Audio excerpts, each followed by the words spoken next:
Hello students, next topic है हमारे पास torque on a dipole in a uniform electric field. एक समान विद्युत क्षेत्र में स्थित विद्युत द्विध्रुव पर बल तथा बल आघूर्ण। तो देखिए हमारे पास यहाँ पे 3 अलग अलग वर्ड्स आए। कौन कौन से?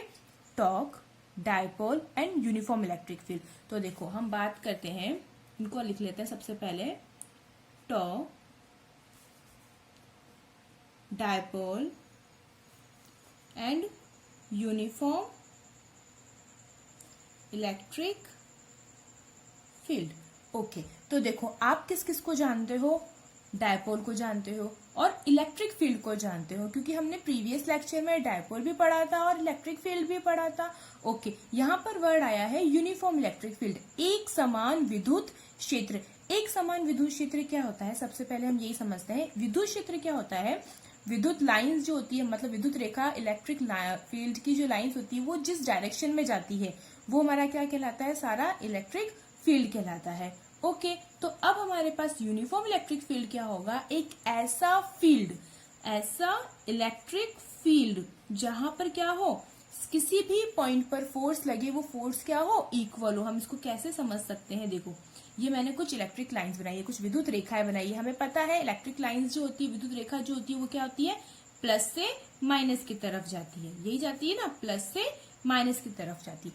तो यूनिफॉर्म इलेक्ट्रिक फील्ड क्या होता है? अगर हमारे पास यहाँ पे कोई एक पॉइंट है या यहाँ पे कोई एक पॉइंट है, तो इन सभी पॉइंट्स पर, इन सभी स्थिति पर जो हमारा फोर्स अप्लाई होगा वो फोर्स क्या होगा? इक्वल होगा, एक समान होगा। इसी को हम क्या कहते हैं? यूनिफॉर्म इलेक्ट्रिक फील्ड कहते हैं। ओके, तो बात आई समझ में। यूनिफॉर्म इलेक्ट्रिक फील्ड क्या होगा? एक ऐसा इलेक्ट्रिक फील्ड, एक ऐसा विद्युत क्षेत्र जिसमें स्थित सभी बिंदुओं पर समान विद्युत बल लगता है, या हम कह सकते हैं कि समान फोर्स अप्लाई होता है। ये तो बात हुई किसकी? यूनिफॉर्म इलेक्ट्रिक फील्ड की। ओके, डायपोल आपको बहुत अच्छे से पता है। डायपोल क्या होता है? हमारे पास में 2 चार्जेस होते हैं, एक होता है -q, एक होता है +q। इन दोनों के बीच की डिस्टेंस कितनी होती है? 2a, और बीच का हमारा सेंटर पॉइंट होता है। तो ये जो हमारी अरेंजमेंट होती है ये क्या होती है? हमारी डायपोल, जिसको हम बोलते हैं द्विध्रुव। ओके, तो ये दोनों चीज तो हमको पहले से ही पता है। अब एक नया वर्ड आता है हमारे पास में, टॉक। तो पहले हम टॉक को समझते हैं कि क्या होता है। हिंदी में हम इसे बोलते हैं बलागुण।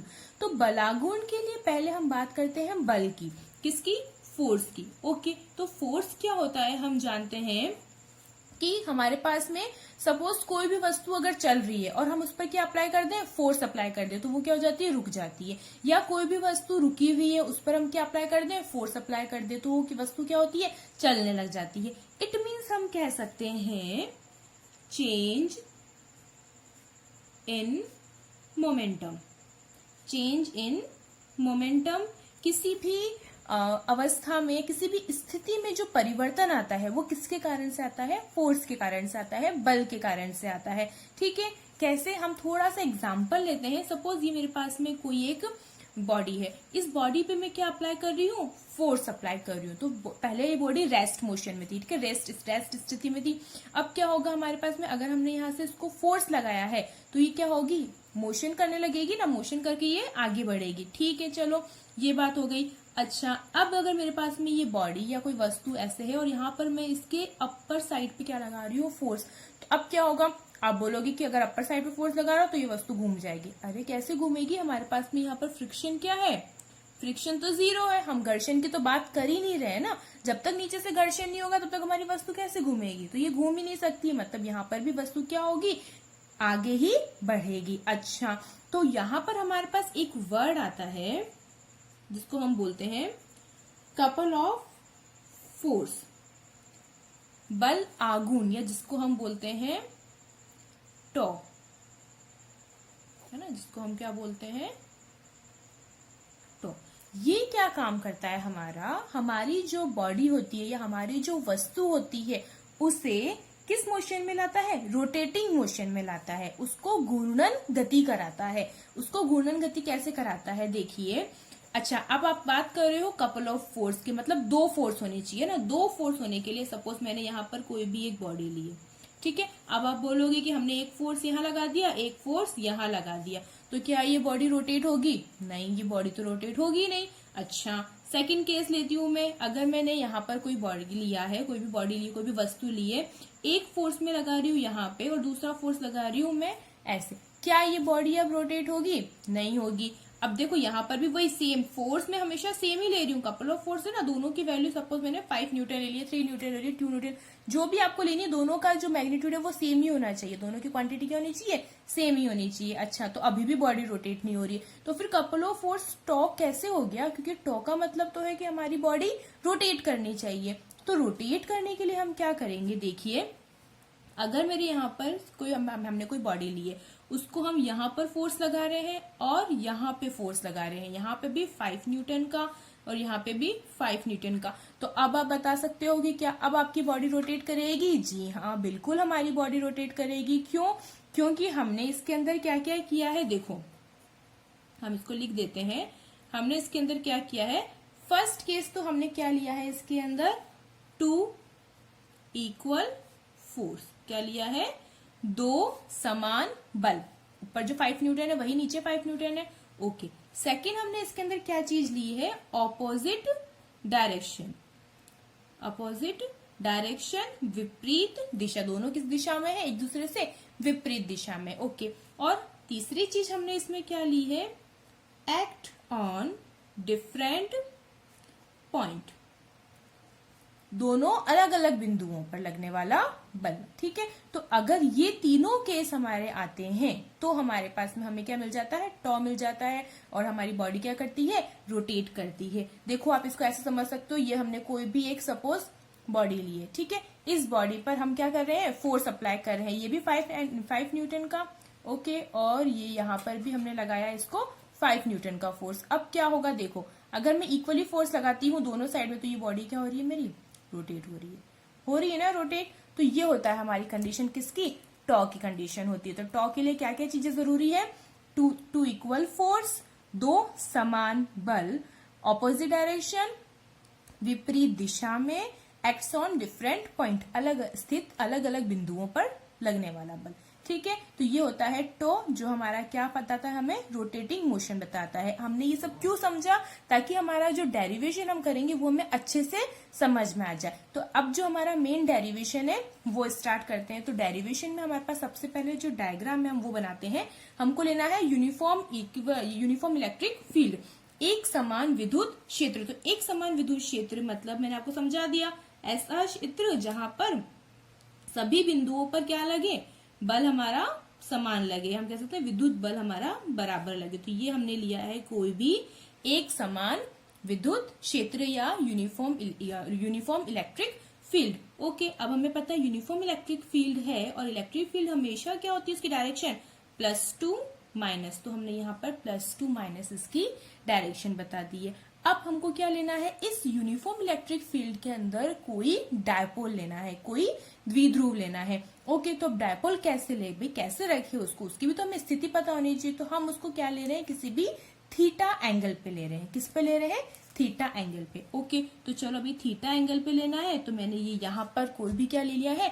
डायपोल ले लिया है, जिसके यहाँ पर तो हमारे पास है -q चार्ज, और यहाँ पर हमारे पास क्या है? +q charge. इसकी डायरेक्शन क्या होती है? माइनस से प्लस, यही होती है ना। अच्छा, इन दोनों के बीच की डिस्टेंस हमें पता है, डायपोल्स के बीच की डिस्टेंस 2a, इतनी बात हमें पता है। और हमने इसको लिया है किसी भी थीटा एंगल पे लिया है, ये थीटा एंगल बना रहा है ना।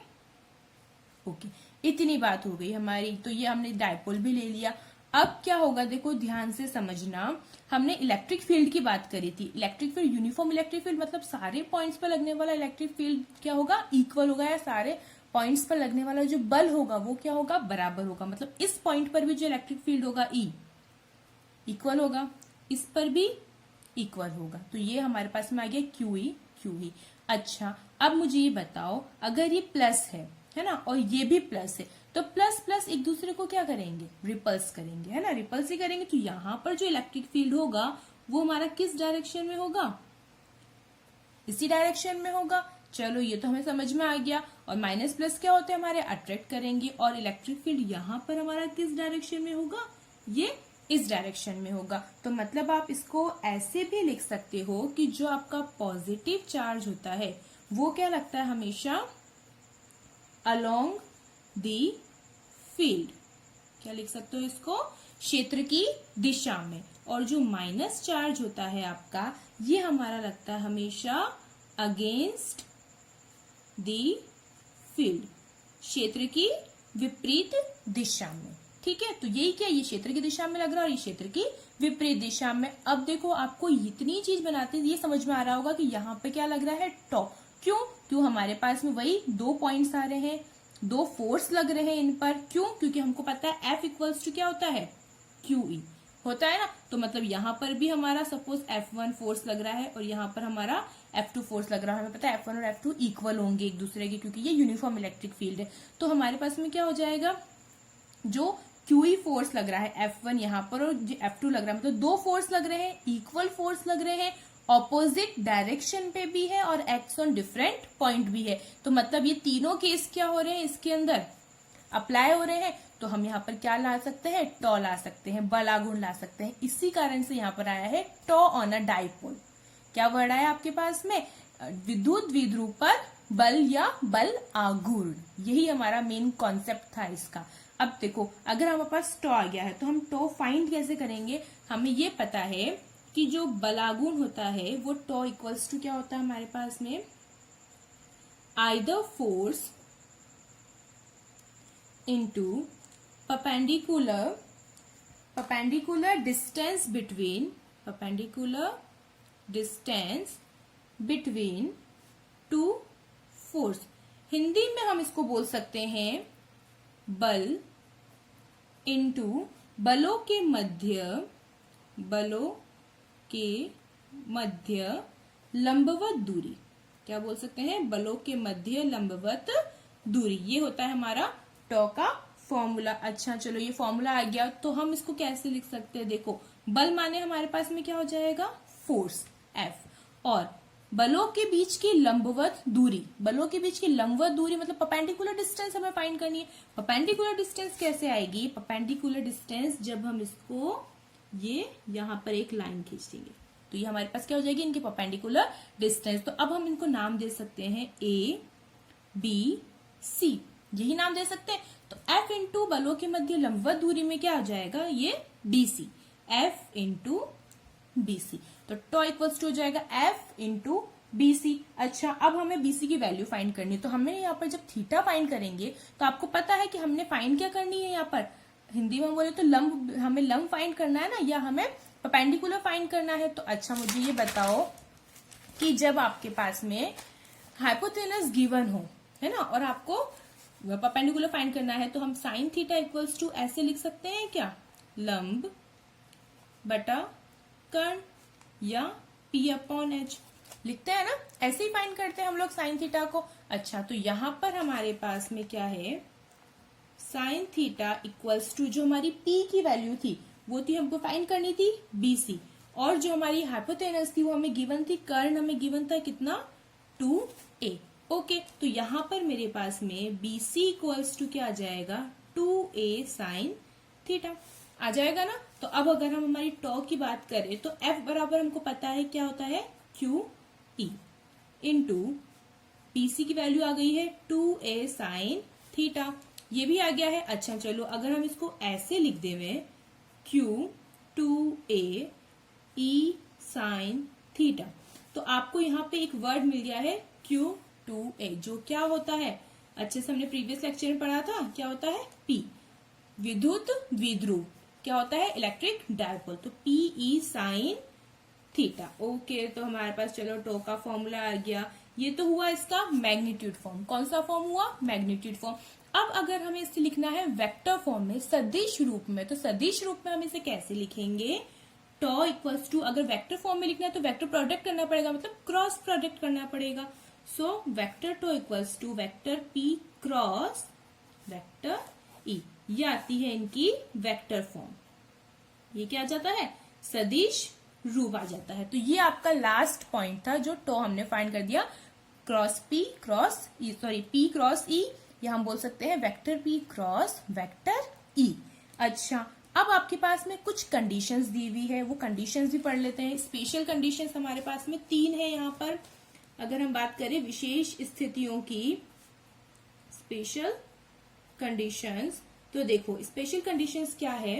फर्स्ट अगर हम लेते हैं when theta equals to 0 degree, हम थीटा की वैल्यू क्या लग रहा है अभी 0 डिग्री। तो थीटा 0 लेने पर क्या होगा, हमारे को पता है हमारा साइन थीटा क्या हो जाएगा 0। साइन थीटा की वैल्यू अगर हम 0 डिग्री लेते हैं तो हमारे पास में क्या हो जाएगा tau equals to PE sine theta. Sine theta की वैल्यू जब साइन थीटा में 0 रखते तो कितनी आती है हमें पता ही है 0 आती है। तो यहाँ पर हमारे पास जो डायपोल होगा, क्योंकि डायपोल की कंडीशन हमारी थीटा पे ही डिपेंड थी ना, तो यहाँ पर हमारा जो डायपोल होगा ये आ जाएगा, हम इसको बोल सकते हैं स्टेबल स्टेट।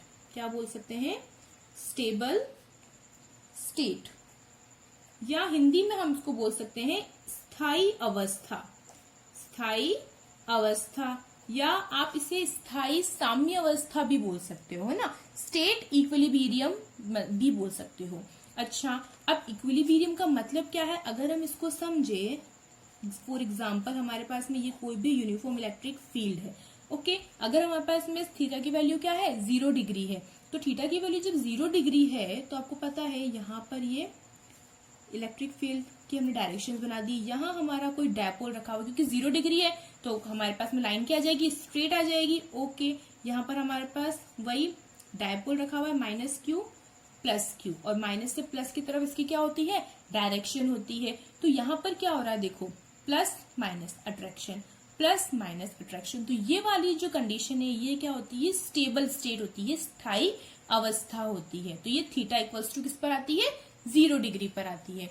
ओके, दूसरा केस जो अगर हम लेते हैं हमारे पास में when theta equals to 180 degree. अब हम थीटा की वैल्यू क्या ले रहे हैं 180 डिग्री ले रहे हैं। ओके, तो मुझे बताओ अभी भी टॉ इक्वल्स टू हमारे पास क्या होगा, साइन थीटा में तो वही 0 ही आनी है वैल्यू, तो पीई साइन थीटा अगेन हमारे पास में क्या आ जाएगा 0 आ जाएगा। तो फिर चेंज क्या हो गया, चेंज ये होगा कि अब जो हमारा डायपोल का जो कंडीशन है या हम बोल सकते हैं जो द्विध्रुव की स्थिति है वो आती है हमारे पास में अनस्टेबल। हम क्या बोलते हैं उसको अस्थायी साम्यावस्था। अब अस्थायी साम्यावस्था कैसे होती है उसको समझो। ये वही हमारे पास में यूनिफॉर्म इलेक्ट्रिक फील्ड है, ठीक है, वही हमने +2 माइनस किया है। हमें पता है 0 डिग्री पर तो ये ऐसे ही होंगे। अब हमारे जो डायपोल्स की कंडीशन है ना, यहाँ पर माइनस क्यू, यहाँ पे प्लस क्यू, घूम गया ना, ये हमारे पास 180 डिग्री हमारा एंगल बन रहा है यहाँ पर। ओके, तो माइनस से प्लस की तरफ डायरेक्शन कहाँ जाएगी, यहाँ जाएगी डायपोल की। तो अब देखो यहाँ प्लस प्लस के बीच में क्या हो रहा है रिपल्सन, यहाँ पर भी क्या हो रहा है माइनस माइनस के बीच में रिपल्शन, या हम बोल सकते हैं प्रतिकर्षण। तो ये वाली जो कंडीशन आती है ये आती है हमारी अस्थायी अनस्टेबल। तो मतलब समझ में आ गया स्टेबल एंड अनस्टेबल का। ओके, अब जो एक लास्ट कंडीशन है आपके पास में, जब हम थीटा को क्या रखते हैं 90 डिग्री, तो थर्ड जो है हमारे पास में when theta equals to 90 degree. तो 90 डिग्री पर क्या होगा आपको पता है कि साइन थीटा इक्वल्स टू क्या आ जाएगा, यहाँ पे 1 आ जाएगा। ओके, अगर साइन 90 डिग्री अगर हम देखें तो वो कितना आता है हमारे पास में 1 आ जाता है। साइन 90 डिग्री 1 आ जाता है तो मैं बात कर सकती हूँ कि टॉ इक्वल्स टू जो होता है वो हो जाएगा क्या P E. Tau equals to क्या हो जाएगा पी। तो यहाँ पर जो हमारा टॉ है वो हमें क्या फाइंड हो रहा है मैक्सिमम फाइंड हो रहा है, सबसे ज्यादा हमें टॉ इसी कंडीशन में मिल रहा है। कैसे, यहाँ पर भी हम समझ लेते हैं कि यहाँ पर हमारे पास जो हमारा यूनिफॉर्म इलेक्ट्रिक फील्ड है वो कुछ इसी तरीके से होगा प्लस एंड माइनस। तो अब यहाँ पर अगर हमारे पास में 90 डिग्री है, इट मीन्स हमारा जो डायपोल की कंडीशन है, डायपोल की जो स्टेट है वो कौन सी हो जाएगी परपेंडिकुलर, मतलब हमारा डायपोल ऐसे स्ट्रेट रखा हुआ होगा, वही माइनस और ये प्लस। ठीक है, तो आप लोगों को तीनों कंडीशन समझ में आई, जब हमारे पास में 0 डिग्री था थीटा, और जब हमारे पास में 180 डिग्री था, और जब हमारे पास में 90 डिग्री था। तो सबसे ज्यादा बलागुण कब प्राप्त होता है, जब आपके पास थीटा की वैल्यू क्या हो 90 डिग्री हो। ओके, तो ये हमारा फर्स्ट चैप्टर का लास्ट टॉपिक था। थ्योरी पार्ट बिल्कुल कंप्लीट हो चुका है। अब आप लोगों को न्यूमेरिकल्स अच्छे से करने हैं। ओके, और जहां आप लोगों को न्यूमेरिकल्स में प्रॉब्लम आती है आप लोग मुझे मैसेज पे बता देना, नेक्स्ट लेक्चर में मैं इसके न्यूमेरिकल सॉल्व करवा दूंगी।